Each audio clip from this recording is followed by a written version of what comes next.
কাজ একটাই, শুধু তরিকার বেশ কম। একটা নবীর তরিকা মতে করছে আর একটা মন গড়া মতে করছে, একই কাজ।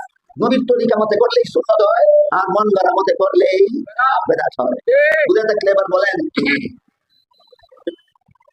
5 বেলার নামাজে কোরআন তেলাওয়াত করলাম, জুম্মার নামাজে কোরআন তেলাওয়াত করলাম, ঈদের নামাজে কোরআন তেলাওয়াত করলাম, জানাজার নামাজে করলে দোষ কি? বেদাত। কেন বেদাত? নবীর তরিকায় বেদাত। 5 বেলার নামাজের সালাম ফিরাইয়া মোনাজাত করলাম, জুম্মার নামাজের সালাম ফিরাইয়া মোনাজাত করলাম, ঈদের নামাজের সালাম ফিরাইয়া মোনাজাত করলাম, জানাজার সালাম ফিরাইয়া মোনাজাত করলে দোষ কি? আগের প্রশ্নের যেই জবাব, এখনের প্রশ্নের সেই জবাব। আমি কি আপনাদেরকে সুন্নাত বিদআত বুঝাইতে পারলাম? এবার বলেন, আল্লাহর কাছে যে কোনো ঈমান গ্রহণযোগ্য না শিরক মুক্ত ঈমান? যে কোনো নেক আমল গ্রহণযোগ্য না বিদআত মুক্ত?